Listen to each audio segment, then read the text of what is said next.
अस्सलाम वालेकुम and very good evening. इस वक्त जो मुल्क की हुकूमत है, जहां पर सियासी और माशी चैलेंजेस की बात करें तो उनसे ज़रूर निमट रही है, लेकिन एक और बड़ा चैलेंज जो पिछले चंद रोज़ में खड़ा हुआ है वो अदालत के हवाले से है। यकीनन आईनी और कानूनी तौर पर चंद रोज़ पहले जो डेवलपमेंट सुप्रीम कोर्ट के अंदर हुई, जब कुछ जजेस की तरफ से जो कि इस्लामाबाद हाई कोर्ट के थे ख़त लिखा गया और ये कहा गया कि आईनी और कानूनी तकाज़ों को अगर मद्देनज़र रखा जाए तो जो दीगर सिक्योरिटी के इदारे हैं और खुफिया एजेंसीज़ हैं उनकी तरफ से जो इंटरफेरेंस की जाती रही है उस सिलसिले को रुकना चाहिए।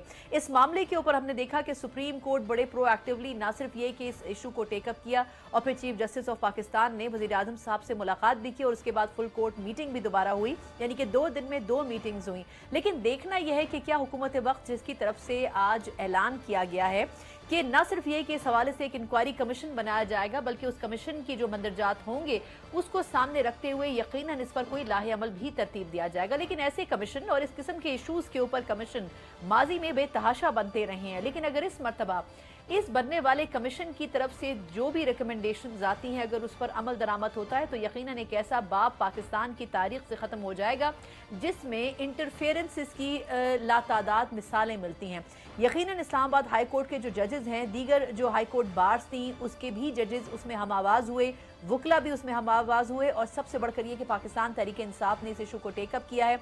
अदलिया के हवाले से न सिर्फ ये कि वो एहतजाजी रैली निकालने जा रहे हैं बल्कि ये भी कह रहे हैं कि ये एक बहुत बड़ी मिसाल है, इसको फर्दर इन्वेस्टिगेट होना चाहिए। लेकिन ये वही पाकिस्तान तहरीक इंसाफ है जिसके दौर में जो उस वक्त के चीफ जस्टिस साहब थे उन्होंने बड़े मुतनाज़े फैसले किए, बल्कि उनसे पहले के जो चंद चीफ जस्टिस रहे हैं वो भी बड़े मुतनाज़े अदवार में रूल करते रहे हैं बहैसियत चीफ जस्टिस ऑफ पाकिस्तान।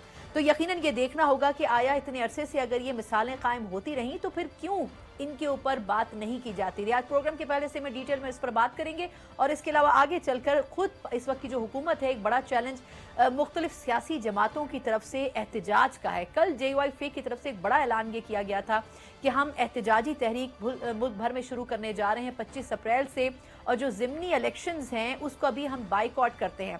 लेकिन देखना ये होगा कि ये JUIF अगर पाकिस्तान तहरीक इंसाफ के साथ मिलकर एहतजाजी तहरीक शुरू करती है तो इसमें कितना वेटेज होगा और कितना टफ टाइम ये मौजूदा हुकूमत को दे सकेगी। ये वो जमात है जो कि माजी में न सिर्फ मुस्लिम लीग नून बल्कि पाकिस्तान पीपल्स पार्टी के बड़े करीबी रही है, लेकिन अगर इस मरतबा हलीफ के बजाय हरीफ की हैसियत से ये उनके सामने मैदान में उतरेगी तो यकीनन इस वक्त की हुकूमत के लिए उनको हैंडल करना बड़ा मुश्किल हो सकता है, क्योंकि इलेक्शन अपनी जगह लेकिन स्ट्रीट पावर के एतबार से JUIF एक मजबूत जमात साबित हो सकती है। इन्हीं तमाम इशूज़ के ऊपर जो आज के एजेंडा पर है करने के लिए जो आज पैनलिस्ट मेरे साथ मौजूद है तारुफ करवाना चाहूंगी। स्टूडियो में मेरे साथ मौजूद है senior anchor person Samar Abbas साहब। Samar, thank you so much for joining. और इसके अलावा वीडियो लिंक पर मेरे साथ मौजूद हैं सीनियर सहाफ़ी और तजियाकार सलमान आबिद साहब, ताहिर मलिक साहब और रईस अंसारी साहब। तीनों मेहमानों का बहुत शुक्रिया।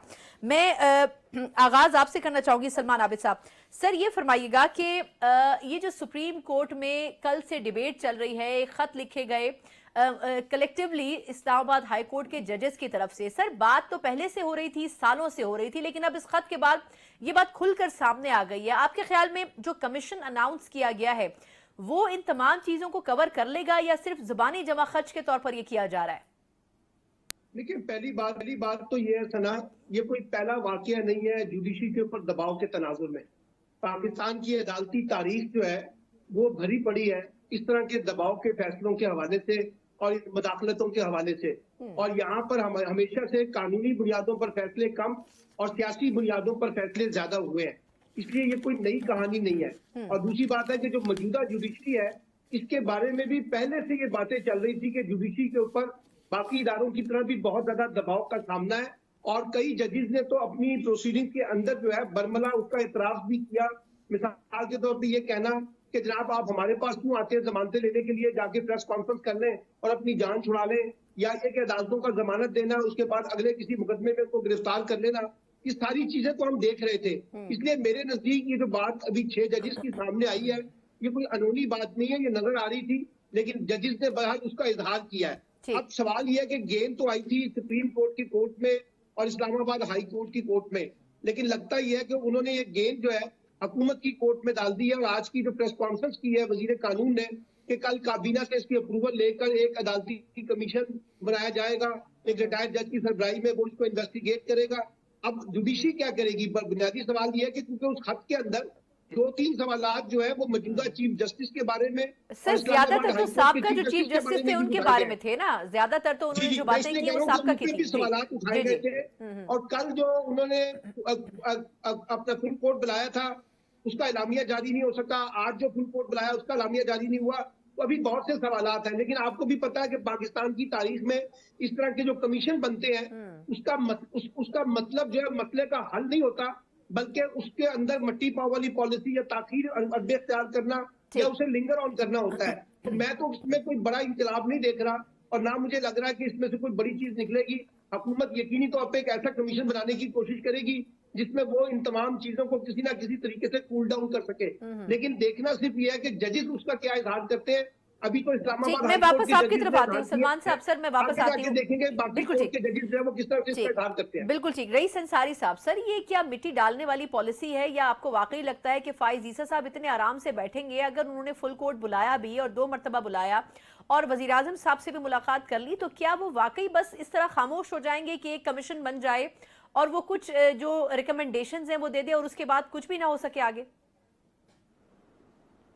देखिए बिल्कुल ठीक है सवर साहब ने भी, यहाँ जो मिट्टी पाव वाली बात है, ये देखिए जो मामला ये हुआ है, पहली बात तो ये है कि ये पहले भी सवाती साहब ने भी शिकायत की और भी सियासतदान शिकायत करते रहे, उनकी ऑडियो भी सामने आती रही, तो ये उसमें तो कुछ नहीं हुआ। लेकिन अब एक जज साहब को हाथ पड़ा, उनके घर से कैमरा मिल गया तो उन्होंने 6 जजों ने ख़त लिख दिया। अब इसमें जो जहाँ तक मेरा ख्याल है, जब फुल कोर्ट बैठा था तो इस पे काजी फायज साहब को एक्शन करना चाहिए था। फुल कोर्ट इसको अदालत में भी कन्वर्ट करने के ऑर्डर कर सकते थे और फुल कोर्ट उसको बैठ के सुनता, लेकिन उन्होंने वज़ीर आज़म साहब को बुला लिया, अटॉर्नी जनरल से बात शुरू कर दी, चलो जी एक कमीशन बना लेते हैं। कमीशन क्या करेगा? ये यक रुकनी कमीशन बनेगा और ये आई वॉश है सिर्फ, उसने कोई कुछ कर नहीं सकता, उसने सिर्फ सिफारिशात देनी है कि ऐसे कर दो, वैसे कर दो, वैसे कर दो। सना मेरी बात सुने, इसमें सिफारिशात देने की ज़रूरत क्या है? आयन मौजूद है, आयन में आपकी पर्सनल लाइफ के मौजूद है, आयन में सिक्रेसी का कानून मौजूद है, सारी चीज़ें लिखी पड़ी हैं कानून में कि अगर किसी की सिक्रेसी डिस्टर्ब हुई है तो आप तो किसी घर में भी नहीं झांक सकते, उसका भी जुर्म है कि तांग झांक करने का।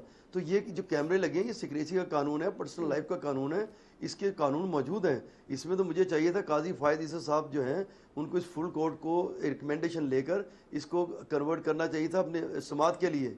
मैंने तो दुनिया में नहीं सुना कि कोई चीफ जस्टिस किसी मामले पे अमेरिका में अमेरिकन प्रेसिडेंट को बुला के डिस्कस शुरू कर दे। ये तो अजीब ही काम इस मुल्क में शुरू हो चुका है। इससे पहले भी काजी फायज ईसा को देखे एक मामला आया था, उन्होंने खुद मीडिया पे आके बात करनी शुरू कर दी। तो ये तो यहीं के जजेस का रवैया है। पूरी दुनिया में कोई बंदा, कोई जज जो है वो वजाहत नहीं करता कभी टीवी पे या मीडिया पर आके, वो ये तो हमने यहीं पर देखा है। तो ये मामला और तरह के हैं। नहीं बिल्कुल ठीक है, लेकिन सर अब जी देखना, ये जो मामला ये और तरह के वो ये समझते भी हैं। मैं आखिरी बात ही कर जी बताइए, सवाल कीजिए। जी मैं सर सिर्फ इसी डिबेट को आगे लेके चलना चाह रही हूँ कि आप ये कह रहे हैं कि खुद वो अपने इख्तियारात इस्तेमाल करना नहीं चाहते। उन्होंने बेसिकली बात वो ये जो सलमान आबिद साहब पहले कह रहे थे कि कोर्ट में उन्होंने बॉल जो है वो हुकूमत के फेंक दिए। समर साहब, सर आपसे मैं सवाल ये पूछना चाहूंगी कि क्या जो खत लिखा गया उस पर ज्यादातर हवाला दिया गया जस्टिस अता बंदियाल साहब का कि उनके दौर में बहुत ज्यादा मुतनाज़िर फैसले हुए, चंद एक हवाले उन्होंने इस चीफ जस्टिस साहब के दिए जो मौजूदा हैं, लेकिन कोर्ट वो ज्यादातर अता बंदियाल साहब के हवाले से ही बातें कर रहे थे। सर क्या आपको लगता है कि वो बेसिकली हुकूमत से चाहते हैं कि वो इस इशू को टेकअप करे, या फिर आपको लगता है कि सुप्रीम कोर्ट अपने इख्तियारात इस्तेमाल कर भी सकती है लेकिन उनकी रिट को तस्लीम नहीं करेंगे खुफिया इदारे? देखिए ये जो मामला है, आज चीफ जस्टिस पाकिस्तान की जानिब से इस मामले पे वज़ीर आज़म साहब मुलाकात के बाद एक एलामिया भी आ गया है।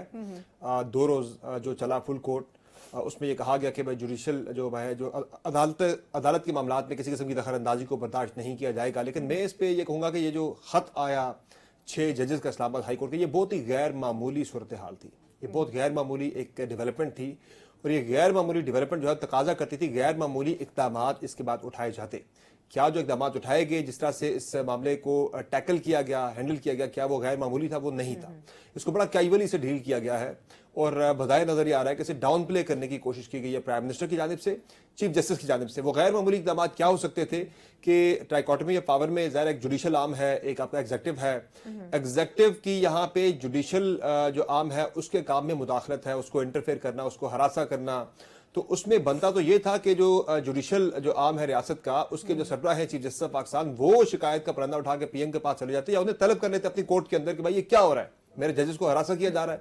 लेकिन वहां उन्हें मुलाकात के लिए दावत दी जाती है, प्राइम मिनिस्टर आते हैं, मुलाकात होती है, मुलाकात के बाद एक रिटायर्ड जज पर मुश्तमिल एक कमीशन बनाने का फैसला होता है, जो बिल्कुल इस बात का यानी वाज़ेह सबूत है कि ये जस्टिस, जिस तरह पहले बात हुई कि ये मट्टी पाव एक जो है ये एक फैसला हुआ है, मट्टी पाव वाली स्ट्रेटजी है कि जहां जो है सर्विंग जजेस को हरासा किए जाने का मामला है, सर्विंग जजेस को प्रेशराइज किए जाने का मामला है, वहां रिटायर्ड जज क्या टिक सकता है? रिटायर्ड जज उस मामले की तहकीकात कर सकता है? उसकी इतनी क्या उसमें वो यानी कि उसकी इतनी पावर या इतनी पसली है रिटायर्ड जज की कि वो उस मामले को या वो इस पे कर सके, तहकीकात कर सके शफाफ अंदाज में? नहीं हो सकता। तो ये जस्ट एक कवर अप था।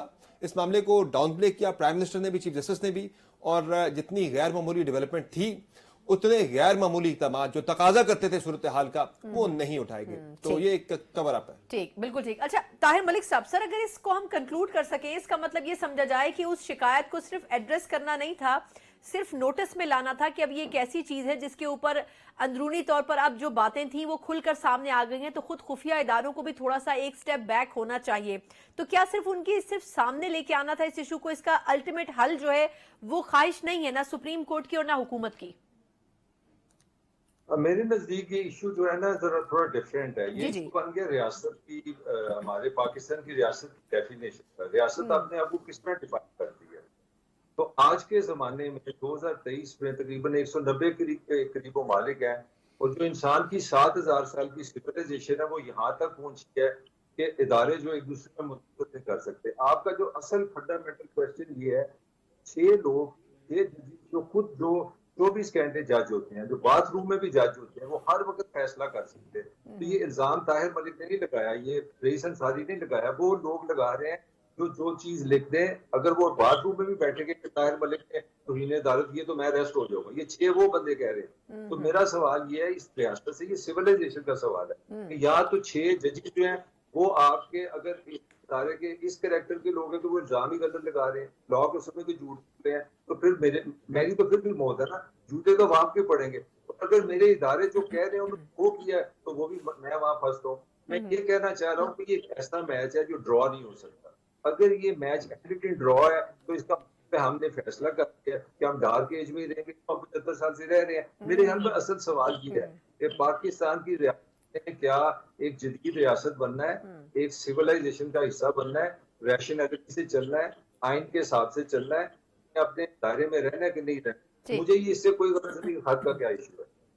ठीक, बिल्कुल ठीक। यानी कि तब्दीली जो है वो कम से कम आनी चाहिए। रईस अंसारी साहब से उस वक्त एक तो कमेंट आपका कंप्लीट नहीं हो सका था, दूसरा सर एक ज़िमनी सवाल, पाकिस्तान तहरीक इंसाफ का जो दौरे हुकूमत था उसमें बड़े मुतनाज़िर डिसीजंस का इल्ज़ाम लगता रहा दूसरी पार्टीज की तरफ से। अता बंदियाल साहब जाते जाते इंतहाई मुतनाज़िर चीफ जस्टिस रहे, उनसे पहले आसिफ खोसा साहब, जवाद ख्वाजा साहब, पूरी एक फहरिस्त है, साकिब निसार साहब।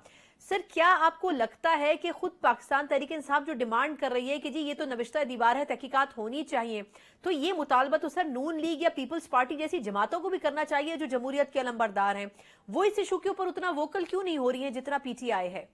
जी अंसारी साहब। देखिए जो आपने बात की ना बंदियाल के, ये सारे ही मतनाज़ा हैं, क्योंकि उस वक्त वो सूट करता था अपना तहरीक इंसाफ को, तो नून लीग पीपल्स पार्टी खिलाफ बोल रही थी। अब ये मौजूदा जो सूट करते हैं नून लीग और पीपल्स पार्टी को खिलाफ बोल रहे हैं, तहरीक इंसाफ बोल रहे हैं। अभी जब ये ख़त आपके सामने आया तो साद रफीक ने भी कहा कि चलो शायद ज़मीर जाग उठा।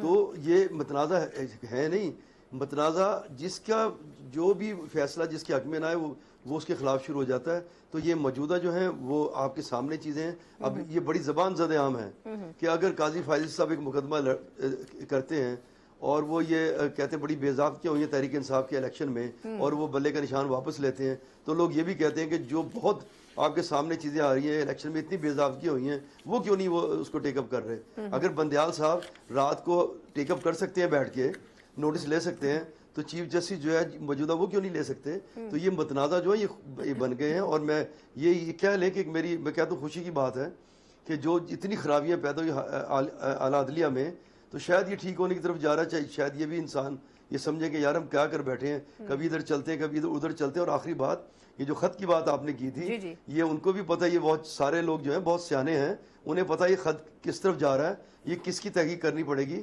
اسی لیے انہوں نے اس کو کمیشن کی طرف جا کے گورنمنٹ سے بات کر کے ختم کر دیا۔ ٹھیک، بالکل ٹھیک سر، آپ نے تو بات ہی ختم کر دی۔ اچھا سلمان عابد صاحب، سر چلیں اس سیگمنٹ کو میں کنکلوڈ آپ کے ریمارکس پہ کرنا چاہوں گی۔ سر جسٹس شوکت صدیقی صاحب ایک ایسا چیپٹر جو ہمیشہ یاد رہے گا اور بڑا پرولونگ ٹائم تک وہ فائٹ کرتے رہے اپنے اس ایشو کے اوپر جس پہ ان کو نکالا گیا۔ سر ایک تو یہ کہ کتنا تقویت ملی وہ ساری باتوں کے اوپر جو انہوں نے کی اور اس کا ان کو خمیازہ بھی بھگتنا پڑا۔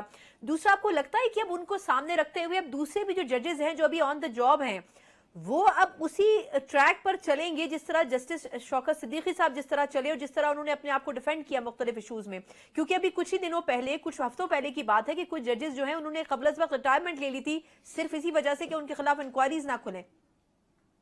دیکھیں بات یہ ہے کہ جس طرح سے پاکستان میں ایک سیاسی تقسیم ہوئی ہے نا بڑی گہری، اس سیاسی تقسیم کا ایک امپیکٹ اداروں کے اندر بھی آیا ہے اور جوڈیشری کے اندر بھی آیا ہے، اسٹیبلشمنٹ کے اندر بھی آیا ہے، میڈیا کے اندر بھی آیا ہے، انتظامیہ کے اندر بھی آیا ہے اور سیاست کے اندر بھی آیا ہے۔ اب ہمارے ہاں بھی دیکھیں نا، اب کل پی ایم این جو ہے نیریٹو بلڈ کر رہی ہے کہ جو 6 ججز نے خط لکھا ہے یہ پی ٹی آئی انیشیٹو ہے، یعنی پی ٹی آئی نے اس کو انیشیٹ کیا ہے۔ اب ہم اس کی اس طرح سے تشریح کرنے کی کوشش کر رہے ہیں۔ تو ایکچولی ہمارا پرابلم یہ ہے کہ ہم چیزوں کا کانسٹیٹیوشنل فریم ورک اور ہم لیگل فریم ورک دیکھنے کی بجائے کوئی پولیٹیکل فریم ورک دیکھنے کی کوشش کرتے ہیں اور اس میں سے اپنی اپنی مرضی کا نقطہ نکال لیتے ہیں۔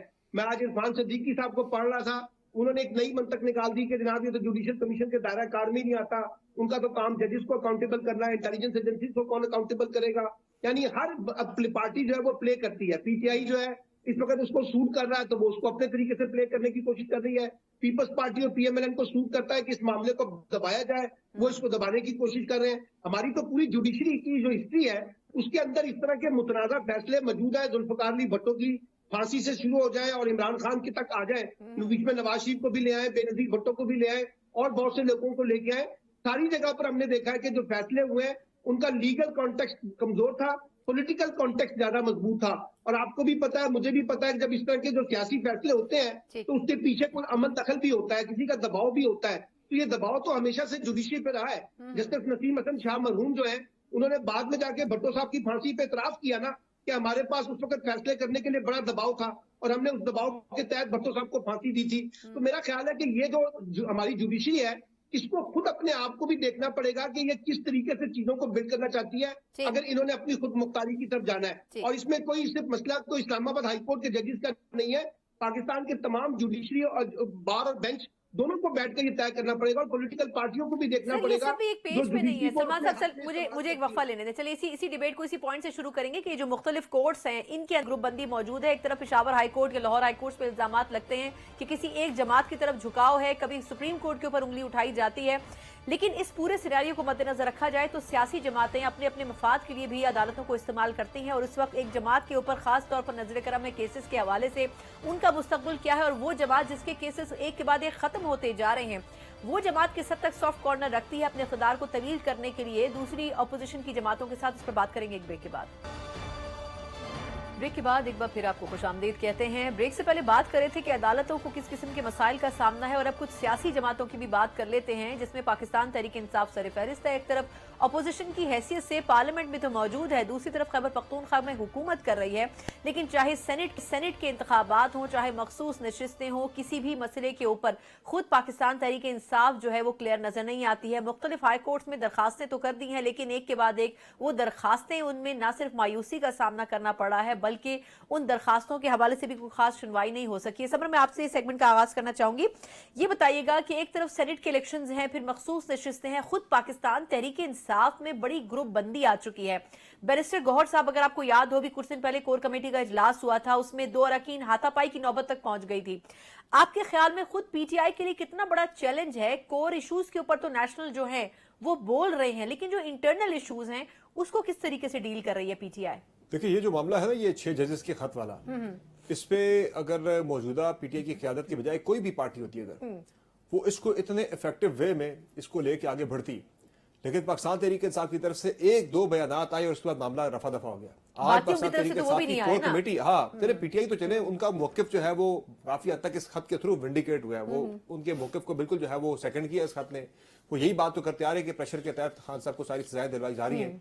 تو پی ٹی آئی کی کور کمیٹی کے آج کے اجلاس کے اندر بھی اس معاملے پہ بڑی جو ہے گرما گرم بحث ہوئی ہے، اور وہاں بھی کور کمیٹی کے اکثریت میں اراکین نے ایک تو پاکستان تحریک انصاف کی جو لیگل ٹیم ہے اس کے اوپر سوالات کا، اس کی پرفارمنس پہ سوالات اٹھائے ہیں، دوسرا جو پاکستان تحریک انصاف کی قیادت ہے موجودہ جو باہر دستیاب قیادت ہے اس پہ بڑی سخت تنقید ہوئی ہے کہ یہ جو معاملہ تھا 6 ججز کے خط کا، اس کو پاکستان تحریک انصاف اس کو کیش ہی نہیں کرا سکی، اس پہ تحریک انصاف کو اپنا نیریٹو بلڈ ہی نہیں کر سکی، اس کے اوپر پاکستان تحریک انصاف اس معاملے کو لے کے آگے سے افیکٹو وے میں بڑھ نہیں سکی۔ اب فیصلہ ہوا جی آج خان صاحب خط لکھیں گے چیف جسٹس آف پاکستان کو، اپنے کیسز کو اس میں تذکرہ کریں گے۔ یہی چیز اگر آج نون لیگ کے حوالے سے کوئی ہوئی ہوتی، بلکہ میں کہتا ہوں اس میں بھی حالانکہ زیادہ اس پہ مواد پی ٹی آئی کے لیے تھا، لیکن زیادہ اس میں پھر بھی نون لیگ یہ بات کر رہی ہے کہ دیکھیں جی یہ تو ثابت ہو گیا کہ جی شوکت صدیقی کے بارے میں آپ نے دیکھیے نون لیگ نے پورا نیریٹو بنایا تھا کہ میاں نواز شریف کی سزائیں ساری جو ہے وہ دباؤ میں دلوائی گئی تھیں، یہ تھا وہ تھا سارا۔ پی ایم ایل این بڑا اچھا بیانیہ بنا گئی، حالانکہ تحریک انصاف کی بیانیہ ساز جو فیکٹری ہے ان کی وہ زیادہ اسٹرانگ ہے، لیکن پھر بھی پی ٹی آئی اس معاملے پہ صحیح طرح سے لڑائیوں کی وجہ سے آپ کو لگتا ہے کہ آپسی لڑائیاں جو ہیں ظاہر ہے ایک دوسرے کی ٹانگیں کھینچنے میں لگے ہوئے ہیں، اور پارٹی میں اس طرح سے جو ہے وہ یونٹی نہیں ہے، کوئی ایک ایسا لیڈر نہیں ہے جس کے نیچے سارے جو ہے وہ اکٹھے ہو جائے، اس کے ڈسپلن میں آ جائے سارے۔ وہ خان صاحب کے علاوہ بیرسٹر گوہر کی کون سنتا ہے پارٹی کے اندر؟ ایک دن شیر افضل مروت جو ہے انہیں کھری کھری سنا دیتے، ان کی پرفارمنس کے اوپر چارج شیٹ کر دیتے انہیں، اگلے دن جا کے جناب وہ انہیں جا کے بغل گیر ہوتے ہیں، جا کر کہتے ہیں جی ہمارا تو مسئلہ ہی نہیں ہے، کوئی ایسا ایشو ہے ہی نہیں ہے۔ تو پارٹی میں تحریک انصاف کو شاید وہ مقصد بھی یہی تھا کہ پارٹی میں آپ کو پتا ہے پی ٹی آئی خان صاحب اور خان صاحب بھی پی ٹی آئی ہیں، ان کے جو ہے سائیڈ لائن ہو جانے سے، جیل میں جانے سے تحریک انصاف کا عملاً جو ہے وہ شرازہ بکھرا ہوا ہے۔ ابھی تو ایک جسٹ وہ جو ہے وہ ڈے ٹو ڈے افیئر چلا رہے ہیں، وہ بھی بہت بری طرح سے چلا رہے ہیں، تو وہ یعنی کہ جو اصل جو کام تھا وہ تو ہو گیا ہے، تو یہی تو کنٹرول کرنے میں بالکل کہ پی ٹی آئی جو ہے وہ بالکل انفیکٹو ہو کے رہ جائے۔ اب یہ تحریک کی باتیں بھی کرتے ہیں، میں آپ کو لکھ کے دیتا ہوں کہ اس قیادت کے ساتھ جو دستیاب ہے ابھی تحریک انصاف کسی صورت بھی افیکٹو تحریک نہیں چلا سکتی، چاہے جو مرضی 6 اپریل سے کرنے جا رہے ہیں۔ چلیں طاہر صاحب، سر یہ بتائے گا کہ پاکستان تحریک انصاف دعوے تو بہت کر رہی ہے، 30 مارچ کو ریلی نکال رہے ہیں، پھر 6 اپریل کو وہ جلسہ بھی کرنا چاہ رہے ہیں، وہ کہتے ہیں جی کارنر میٹنگ کرتے ہیں اس کو کرنے نہیں دیتے، جلسہ کرنا چاہتے ہیں وہ نہیں کرنے دیتے۔ اب بحیثیت پارلیمنٹیرین پارلیمنٹ میں تو آ گئے، لیکن الیکشن سے لے کے اب تک کے پروسیس میں ہر جگہ بقول ان کے لیے مسائل پیدا کیے گئے حکومت کی طرف سے، اداروں کی طرف سے۔ سر آپ کو لگتا ہے کہ انٹرنل پالیٹکس ایسی ہے پی ٹی آئی کے اندر جو خان صاحب کے مائنس ہونے کے بعد بظاہر کنٹرول نہیں ہو پا رہی ہے پی ٹی آئی کی لیڈرشپ سے؟ دیکھیں جو عمران خان ہے نا وہ دیوتا ہے، وہ جو آپ کو پاکستان کا پولیٹیکل کلچر میں رہنے سمجھنا پڑے گا۔ Khan is not a politician, یہاں محبت میں گرفتار ہیں، ایسی محبت میں گرفتار ہیں کہ آپ 100 میں سے 100 ہیں، آپ سب سے ہینڈسم ہیں، سب سے اچھا بولتے ہیں، سب سے اچھا گاتے ہیں، سب سے اچھا کھاتے ہیں، آپ پہ کوئی کرٹیسزم نہیں ہو سکتا۔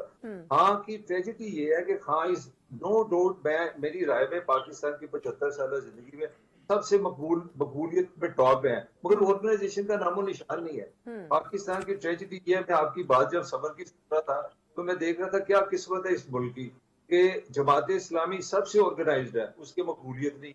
اچھا عمران خان سب سے زیادہ مقبول ہے، اس کے پاس آرگنائزیشن کی۔ بھائی جب آپ لاہور میں ایک پوزیشن آپ نے لینی تھی کہ میں نے کنفرنٹیشن کرنی ہے، میں نے محاذرہ کرنی ہے، اور میں آپ آج کو خبر دے رہا ہوں طریقے انصاف کی خبر یہ ہے کہ خان نے پھر میسج دے دیا کہ جس نے اپوزیشن میں رہنا ہے، جس نے محاذرے کے میرے ساتھ کھڑا ہونا ہے کہ صلح اور درمیانے راہ والے لوگ سب چلے جائیں، میں آئی ایم فائٹنگ، مطلب میرے لیے لچک نام کی کوئی چیز نہیں۔ مگر میرا سوال یہ ہے جہاں سے مار پڑ رہی ہے پی ٹی آئی کو، عمران خان کو، کہ جب آپ اتنے مقبول ہوتے ہیں تو آپ کے پاس ایک آرگنائزیشن ہونی چاہیے۔ جب خان کو پتا تھا اتنے کیسز ہیں تو کوئی بی پارٹی بناتا، سی پارٹی بناتا، ڈی پارٹی بناتا، کوئی لیڈرشپ بناتا۔ اب جو بندہ آیا، جس نے اچھی وکالت نامہ لکھا، جس نے اچھی انگلش بولی کہ میں وکیل لڑ سکتا ہوں، تم ایم این اے، تو ایم این اے کا مطلب تھا جو فیس لیے بغیر کیس لڑ سکتا وہ ایم این اے بن جائے گا۔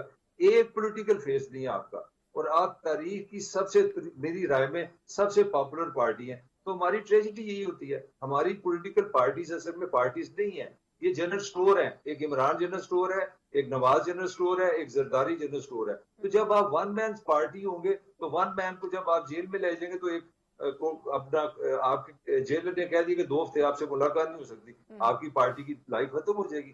تو where is the organization? P T I is certainly the most popular, مگر وداؤٹ اینی آرگنائزیشن۔ اور اسی یہ لاٹری نکلی ہے نواز شریف کی اور زرداری کی، جب اس طرح کی اپوزیشن آپ کو ملے گی۔ جی بالکل ٹھیک۔ اچھا عابد صاحب، سر یہ جو پوائنٹ آف ویو طاہر صاحب دے رہے ہیں، سر کیا اس سے آپ اگری کرتے ہیں؟ کیونکہ ایک طرف نواز شریف صاحب کے بارے میں یہ کہہ رہے ہیں، لیکن نواز شریف صاحب کو بھی لندن سے لایا گیا، اس کے بعد 2/3 کیا سمپل میجورٹی ان کو اس طریقے سے نہیں ملی۔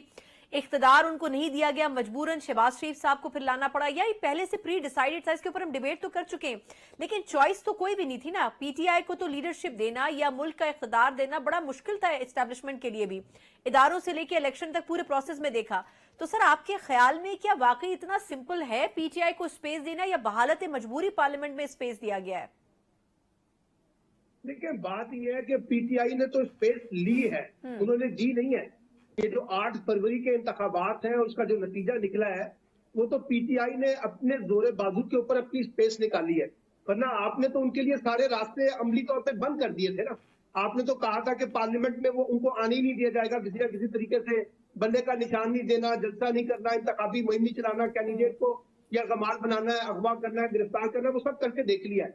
अब पीटीआई जो है वो एक, जिसे कहते हैं ना, एक रेलिवेंट पार्टी है पार्लियामेंट के अंदर। 92 लोग उसके कौमी असेंबली में है, 100 के करीब उनके लोग पंजाब असेंबली में है, तो पार्टी तो रेलिवेंट है। लेकिन जो समद ने बात की है और ताहिर मलिक ने बात की है, बुनियादी तौर पे हमारी पार्टियां जो है वो अपने इंटरनल दाखिली जो क्राइसिस है ना, उसमें उलझी हुई है। पीएमएलएन भी उलझी हुई है। आज जावेद लतीफ जो गुफ्तगू कर रहा है, मुशाहिद हुसैन सैयद जो गुफ्तगू कर रहे हैं, तिरमानी साहब जो गुफ्तगू कर रहे हैं, रोहिल असगर साहब जो गुफ्तगू कर रहे हैं, ये सारी वो गुफ्तगू है जो लगता है जो पार्टी जो है वो बिखरी हुई है। और पीपल्स पार्टी भी जो है उसने भी अपनी तंजीम साजी जो है वो सिंध तक महदूद कर ली है। अब आपको बाकी जगह सूबों में वो इस तरह से बाहर नजर नहीं आती। ये हमारी लीडरशिप का डायलेमा है कि जब भी पार्टी पर मुश्किल वक्त आता है तो आप देखिए कि पार्टी की पार्टियां उस वक्त खड़ी नहीं होती। नवाज शरीफ पे भी बुरा वक्त आया था, आपने देखा था, उसके नतीजे में मुस्लिम लीग काफ बन गई थी। तो इसलिए ये तो पीटीआई इस वक्त अपने इंटरनल क्राइसिस में है, और जब तक उसको लेवल प्लेइंग फील्ड नहीं मिलेगी, इमरान खान साहब बाहर नहीं आएंगे, शाह महमूद कुरैशी बाहर नहीं आएंगे, चौधरी परवेज राही बाहर नहीं आते, उनकी जो मेन स्ट्रीम लीडरशिप है, यास्मीन राशिद है, महमूद रशीद है, इजाज चौधरी है, जब तक ये लोग बाहर नहीं आएंगे तो ये बुकला से जान नहीं छूटेगी। बुकला से जान छूटने के लिए जरूरी है कि पीटीआई की जो मेन लीडरशिप है वो फ्रंट पे आए। अभी तो लेकिन ना अली मोहम्मद खान है और उसके बाद अफरीदी साहब है और असद कैसर है, इन 3 के अलावा तो चौथा बंदा कोई नहीं है। लेकिन इनके पास भी वो इस्तेरात नहीं है जो बाकी लोगों के पास बुकला के पास है। तो पीटीआई का अपना इंटरनल क्राइसिस बहुत है, लेकिन उसके बावजूद, इस क्राइसिस के बावजूद उन्होंने अपनी सियासी ताकत जो है वो शो किया, जिसकी वजह से आज वो रेलेवेंट है। प्रेशर तो बिल्डअप किया हुआ है, नहीं ये बात तो है कि प्रेशर तो बिल्डअप किया हुआ है। ये फरमाइएगा रईस अंसारी साहब कि ये जो बात हो रही है खान साहब को बाहर निकालने की, खुद बैरिस्टर गौर साहब कह रहे हैं कि जी खान साहब की रिहाई तक हम एहतजाजी तहरीक भी जारी रखेंगे, फिर रमजान के बाद उसमें मजीद और एनर्जी आएगी। लेकिन आपको लगता है, अभी कुछ वक्त पहले खान साहब ने ये बात कही कि जी 4-5 महीने की बात है, मुझे रिहाई भी मिल जाएगी और ये हुकूमत भी घर चली जाएगी। ये उन्होंने कैसे प्रेडिक्ट कर लिया? उनको नजर आ रहा है मामलात किसी से वो कर नहीं रहे, डील उनकी हो नहीं रही, रिजिडिटी अपनी जगह उनकी कायम है, वो कोई किसी ऐसे फेज में नहीं है कि निगोशिएशंस करें। तो ये किस बुनियाद के ऊपर वो ये इतना बड़ा दावा कर रहे हैं और आपको बाहर आते हुए नजर आ रहे हैं वो क्या? देखिए, पहली बात तो ये है कि कई चीज़ें कई लोगों को नज़र आती हैं। जो इलेक्शन हुए वो भी स्क्रिप्टेड थे, आपके सामने जो कुछ हुआ, तो उन्हें भी कुछ नज़र आ रहा होगा कि वो बाहर आ जाएंगे। और जो केसेस हैं उनमें जो हमारे रिमार्क्स देखते हैं, साइफर केसेस चल रहा है हाई कोर्ट में, बड़ा कमज़ोर जो रिमार्क्स जजेस के आते हैं उसमें कमज़ोर नज़र आ रहे हैं। 1-2 केसों में वो निकल भी चुके हैं। तो बहरहाल ये पता जो कुछ नहीं चलता, मैं जो थोड़ी सी लेंथी बात करना चाहूँगा। जी पता तो कुछ चलता नहीं है। जिन पे 2-2 साल कैद रहे और मुकदमे वो एक महीने में बरी हो गए, कैसे बरी हो गए? हो सकता है इनका भी ऐसे ही वक्त आए कि 5-6 माह बाद पता लगे 180 केसेस में 4 दिन में ये भी बरी हो गए। ये तो मामला चलने का है। दूसरी जो आपने बात की स्प्लिट होने की, ये किस पार्टी में स्प्लिट नहीं होता? ये अभी तो उनका तो लीडर अंदर बैठा है, लेकिन अंदर बैठने के बावजूद तो इलेक्शन में रिजल्ट सामने आया, जितना मर्जी स्प्लिट है वो पार्टी में, जो भी चाहे बोलिए बोलते हैं, उनको इजाजत ही नहीं। अगर उनको, अभी बात मेरे साथी ने की, अगर उनको ये फ्री हैंड दे देना एहतजाज का, फिर बताएंगे पाकिस्तान में एहतजाज किस तरह होता है। नहीं, किसको फ्री हैंड दे दे? पाकिस्तान तहरीक इंसाफ को लोग, पुलिस घुस जाती है। जी बिल्कुल। अच्छा। की तहरीक इंसाफ को अगर फ्री हैंड दे दे, वो आपको बताएंगे एहतजाज कैसे होता है। बात यह है कि अब उनके घरों में घुस जाती है पुलिस, लोगों उठा लाती है, एकदम पकड़ धकड़ शुरू हो जाती है, एहतजाज वो करने लगते हैं। और दूसरी जो मैं आपको आप छोटी सी बात बताऊं, आप जो अंदर स्प्लिट की बात की है, मैं आपको थोड़ी खबर भी देता हूं और सबूत के साथ देता हूं।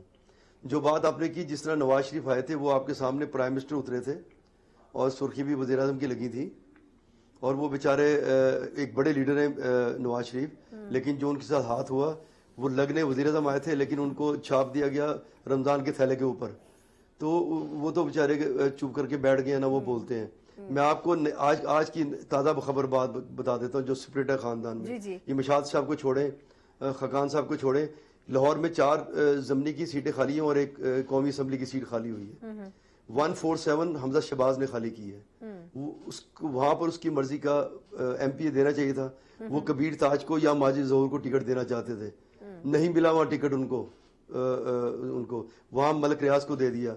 جو 164 جو شہباز شریف نے خالی کی, وہ وہاں پر چاہتے تھے کہ جو ان کا قریبی ایک ساتھی حمزہ شہباز کا عمران گورا ہے اس کو ٹکٹ دے دی جائے, وہاں اس کو ٹکٹ نہیں ملا. وہاں رانا مبشر کے برادر اس پہ دیے ہیں جو تعلق جڑا والے سے رکھتے ہیں, ایک آدھا الیکشن چھوٹا سا یہاں کے لڑے, اس کو ٹکٹ دے دیا. تو کس نے دیا ہے اور سر وہ یہ ٹکٹ؟ شہباز کو مریم صاحبہ نے دلوایا ہے. جی مریم صاحبہ دلوا رہی ہیں یہ ٹکٹ. بس میں خاندان کی دیکھیں, جہاں حمزہ شہباز 2 ٹکٹیں مانگ رہا ہے اس کو ٹکٹ نہ ملے تو کس نے دلوائے؟ نہیں ٹھیک بالکل ٹھیک. چلیں یعنی تو آپ یہ سینٹ کی ٹکٹ دیکھ لیں, سینٹ میں دیکھ لیں, سینٹ میں بڑی مشکل سے چیمہ کو دلوا سکے, باقی سارے نواز شریف کے ساتھی آئے ہیں سینٹ کے اندر. تو سپلٹ تو ہر جگہ ہوتی ہے, یہ گھروں میں سپلٹ ہوتی ہے. یہ پہلی بار دیکھا گیا کہ سیاسی طور پہ گھروں میں ووٹنگ پہ سپلٹ ہوگی. سپلٹ ہر جگہ ہوتی ہے. نہیں سر, اس میں پاور سٹرگل میں ویسے میں تھوڑا سا صاحب آگے بڑھنا چاہوں گی. سمر صاحب, یہ پاور سٹرگل تو بہت زیادہ نون لیگ میں ہے. جب سے مریم صاحبہ کو ان کیا گیا تھا 2013 سے ہم دیکھ رہے ہیں یہ مسائل رہے. پھر جہاں جہاں وہ ہوتی تھی وہاں سے حمزہ صاحب, شہباز شریف صاحب خود ہی مائنس ہو جاتے تھے یا بظاہر سائیڈ لائن ہو جاتے تھے. آپ کے خیال میں یہ جو سی ایم بنایا گیا, یہ نیریٹو ٹھیک بات ہے کہ جی نواز شریف صاحب کیونکہ پرائم منسٹر نہیں بنے تو اس لیے مریم صاحبہ کو سی ایم بنا دیا گیا, یہ کیا جو بات کی جا رہی ہے درست ہے یا واقعی ان کو سی ایم بنانا ایجنڈے پر شامل تھا؟ بات ایسی ہے کہ ذرا اس میں الٹ ہے. ذرا اس میں کہ وہ ایسا نہیں کہ وہ خود پی ایم نہیں بن سکے تو مریم کو بنا دیا. وہ پی ایم بنے ہی اس لیے نہیں ہے کہ وہ مریم نواز کو لانچ کرنا چاہ رہے تھے. اب عمر کے اسٹیج پہ بندہ یہی چاہتا ہے کہ وہ ٹرانزیشن ہو اس کے فیملی کے اندر بھی سیاسی طور پہ. تو جس طرح سے پیپلز پارٹی میں آپ دیکھیں تو اب زرداری صاحب بلاول کی بڑی سکسیسفل ٹرانزیشن وہ کر چکے ہیں, اب وہ پارٹی کو لیڈ کر رہے ہیں. تو آصفا کو بھی نون لیگ میں بھی آصفا تک معاملہ پہنچ گیا ہے. تو یہاں میاں صاحب نے مریم نواز کو لانچ کرنا ہی کرنا تھا اس الیکشن کے اندر, اور وہ سی ایم بن گئی ہیں. تو میاں صاحب کے لیے یہ بہت ہے. آگے ظاہر آج وہ سی ایم ہے, آج سے 5 سال بعد وہ پرائم منسٹر کی دوڑ میں ہوں گی آٹومیٹیکلی. تو اس ٹریک پہ انہوں نے مریم نواز کو ڈال دیا ہے. تو میاں صاحب اپنے حصے کی اننگز کھیل چکے ہیں, اور یہ پی ایم ایل این کے کئی حلقوں سے بتایا جاتا ہے کہ آج سے 2 مہینے پہلے, تقریباً الیکشن سے 2 ماہ پہلے ہی میاں صاحب یہ فیصلہ کر چکے تھے کہ میں نے وزیر اعظم نہیں بننا. اور وہ پارٹی کے اندر بھی بتا چکے تھے. پارٹی میں صرف یہ فیصلہ ڈسکلوز اس لیے نہیں کیا گیا تھا کہ پارٹی میں ان کی کیمپین جو ہے وہ افیکٹ نہ ہو. خیر وہ کیمپین کیا تھی, کیا اس میں تھا, وہ تو ایک الگ ڈیبیٹیبل معاملہ ہے, لیکن وہ مریم کو لانچ کر چکے تھے پہلے سے. ان کا فیصلہ تھا کہ مریم نواز ہی سی ایم آئے گی. اور یہ جو لڑائی ہے اس میں بھی آپ دیکھیں کہ ابھی میاں صاحب آگے دیکھیں, میاں نواز شریف صاحب جو ہے وہ تمام تقریبات میں ہر ایونٹ میں آپ کو مریم نواز کے ساتھ نظر آتے ہیں. اپنے بھائی شہباز شریف کے ساتھ وہ ابھی تک کسی ایونٹ میں, کسی ایسے ایونٹ کے اندر وہ اپنے بھائی کے ساتھ نظر نہیں آئے. ٹریننگ بھی ہے, لیکن پھر بھی جب آپ پارٹی کے ہیڈ ہیں, آپ مریم نواز کے بھی قائد ہیں, آپ شہباز شریف کے بھی قائد ہیں, تو پھر دونوں کے ساتھ ہی آپ کو کھڑے ہونا چاہیے. اور یہ جو بات ہے کہ دونوں کو گائیڈ کریں گے, ہو سکتا ہے وہ ان کو سپورٹ کرنا چاہتے ہیں, لیکن سپورٹ کرنا تو ہے ہی, لیکن پھر بھی ایک جیسچر ہوتا ہے اپنا کہ بھائی میں دونوں کے ساتھ ہوں. تو وہ صرف مریم نواز کی والی سائڈ پہ نظر آتے ہیں. سینٹر میں شہباز شریف صاحب کے ساتھ کسی ایونٹ میں, کسی بھی موقع پہ آج تک وہ جب سے وزیر اعظم بنے شہباز شریف صاحب, ان کے ساتھ کہیں بھی آپ کو نظر نہیں آئے گے. حمزہ شہباز آج کہاں ہے؟ حمزہ شہباز کو بالکل غائب ہو گئے. جس طرح بھی بات رئیس انصاری صاحب کرتے ہیں, بالکل درست بات کر رہے ہیں کہ حمزہ شہباز کے جو 8 فروری کے انتخابات کے اندر بھی حمزہ شہباز کے نامنیز جتنے بھی تھے ان کو نظر انداز کیا گیا ٹکٹ دینے میں, اور اس سے پارٹی کو کئی جگہوں پہ نقصان بھی ہوا. گجرانوالہ میں, ادھر وزیر آباد میں, کئی جگہوں پہ پھر یہ اپنا ہو گیا کیا نام ہے اوکاڑا میں, کئی جگہوں میں نوندی کو بڑا سخت نقصان اٹھانا پڑا. اچھا تھوڑا سا وقت تھوڑا سا کم ہے, میں طاہر صاحب کو شامل کرنا چاہوں گی, وقت ختم ہو رہا ہے. طاہر صاحب سر یہ بتائے گا کہ اس پورے سچویشن میں پیپلز پارٹی کے اوپر بات کرنی بڑی ضروری ہے کہ نون تو اپنے اندرونی مسائل کو سامنے رکھتے ہوئے کسی طرح مانگے تاکہ کی حکومت چلا لے گی, لیکن پیپلز پارٹی نے صدارتی کرسی بھی لے لی, چیئرمین سینٹ کی نشست بھی ان کے سامنے ہے, امپورٹنٹ صوبے بھی وہ وہاں پر اپنے سی ایم جگا چکے ہیں, جہاں نہیں وہاں پہ گورنرشپ لے رہے ہیں. سر کتنا آپ کو لگتا ہے کہ کیا پیپلز پارٹی نے گیم پلے اچھا کیا ہے as compare to Noon League اور پی ٹی آئی؟ میرا خیال ہے بہت اچھا کیا انہوں نے. اگر آپ دیکھیں نا پہلے بھی جو ان کی اتحادی تھے, ایکچولی پیپلز پارٹی ہم سے زیادہ سمجھدار ہے. ان کو پتا ہے کہ آگے اب آئی ایم ایف کا جو دباؤ ہے, اگر آپ سیلز ٹیکس لگاتے ہیں تو 50 روپے لیٹر آپ کا پیٹرول بڑھ جانا ہے. آج 2 روپے 75 پیسے بجلی مہنگی ہوئی ہے. تو پنجابی زبان میں سوائے آگے کارکردگی کے جوتے کے کچھ نہیں ہے, مطلب پولیٹیکلی گین آپ کا کچھ نہیں ہے. اور میں سمر کی بات کو مزید اضافہ کروں گا, یہ جو لوگ کہہ رہے ہیں نا نواز شریف کے ساتھ ہاتھ ہو گیا ہے, یہ ہمیں ٹک ٹاک بنا رہے ہیں, ہی از اے ویری انٹیلیجنٹ مین, یہ پورا بائی ڈیزائن ہے. अगर आप देखें कि वो कहीं अगर आप कायद होकर कह रहे हैं कि IMF से और कितना कर्जा लेना है, कितनी महंगाई लेनी है, तो नवाज शरीफ भी अपने आप को अलग रख रहा है शहबाज से कि जनाब महंगाई शिंगाई उसका काम है, हम तो खिदमत करने आए हैं पंजाब में. He is investing on Mariam's future. Same thing is with Zardari साहब की जो पाकिस्तान की डेफिनेशन है वो बिलावल है, और नवाज शरीफ की जो पाकिस्तान है वो मरियम नवाज है. तो दोनों पाकिस्तान के लिए बहुत फिक्रमंद है. सुबह दोपहर शाम खाने से पहले पाकिस्तान के लिए के बाद बादशाह के बारे में. बिल्कुल ठीक सर. लास्ट कमेंट सलमान हाफिज साहब. सर लग ही रहा है कि शहबाज शरीफ साहब माइनस होने जा रहे हैं अगले इलेक्शन में, लेकिन सर क्या करें, एस्टेब्लिशमेंट को पसंद शहबाज शरीफ साहब ज्यादा हैं. इख्तिदार 16 महीने में भी उनको मिला, इस मर्तबा फिर वही चॉइस बने. तो भले नवाज शरीफ साहब ऑन ना करे उनके डिसीजंस, पीपल्स पार्टी ऑन ना करे, लेकिन फ्रंट पर तो शहबाज शरीफ साहब ही नजर आ रहे हैं. सर कोई कमेंट दे दीजिएगा सर, वक्त खत्म हो चुका है तकरीबन.